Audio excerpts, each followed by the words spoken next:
The majority of us can't imagine going about our day without the voice inside our head, mediating mechanisms that allow us to perceive the world around us, encouraging us when we need it, and keeping our focus when our minds drift. It can even be exploited by our anxieties and doubts to talk us down.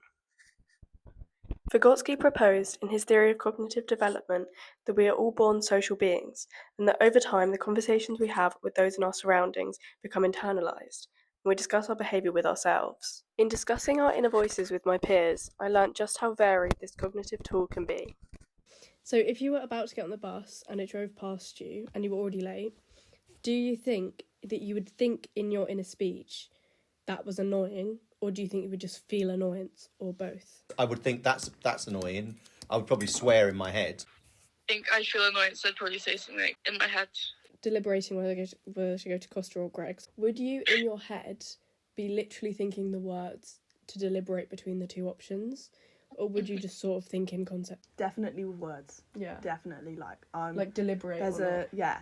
I'd be listing in my head the things that I could get from each one and then pick what I wanted more. I feel like I end up in debates with myself about things. If I told you how to get from my house to the park, do you think that when you went to do it, you would sort of rehearse in your mind the exact words I'd said?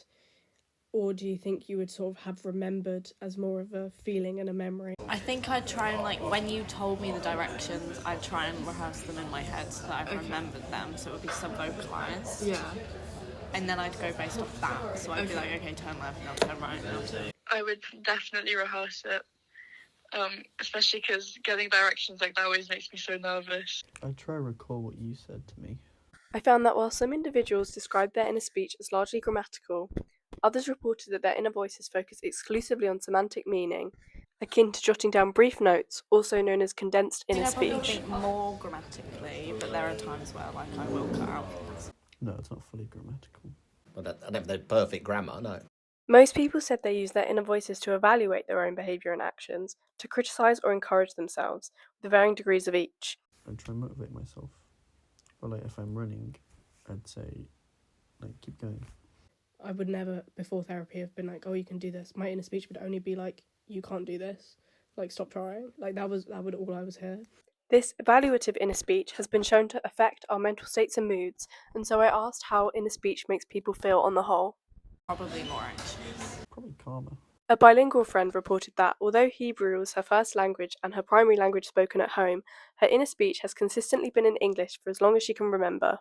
I think because even though I didn't learn it at first, it's the language that I've grown up around, went to school. It's the language that I'm most comfortable in. There's also a difference in how people experience their inner voices. Some say it feels like they're speaking to themselves, while others feel like they're listening to someone else. Some also report more vivid inner speech when reading, a context in which many describe inner speech that varies in tone, pitch, or even accent. It feels like I'm speaking, but my mouth is shut. I'm speaking, but my mouth's shut. Yeah, it feels like I'm talking but my mouth is shut. When I feel like I'm speaking without opening my mouth, but then if I'm cutting phrases or if I'm in a rush or something, it's more like I'm listening.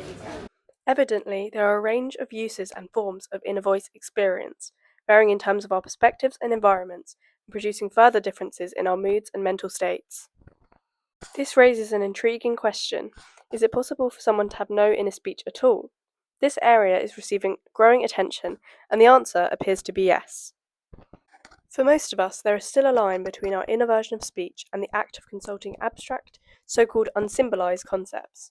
While some report calling upon images instead of words when thinking, others describe experiencing only these unsymbolized thoughts. For example, what comes to mind when I say the word freedom? Even when reading, some people who lack inner speech describe comprehension of sentences in concepts, purely abstract and remote from the orthography in front of them, an understanding of meaning that seems to occur without consciously processing the words themselves. The existence of individuals who lack inner speech has been documented, not only with subjective reports, but also with objective behavioural tasks. And the term anendophasia, to describe a lack of inner speech, was coined by researchers who sought to do this. Nedergaard and Lupian gave populations tasks that suggested to rely upon inner speech and compared the results to whether participants reported inner speech use.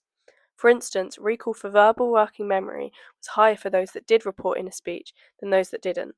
This dimension of human inner experience creates further interesting questions about the possible consequences of an endophagia on cognition, attention, perception, and mental well-being.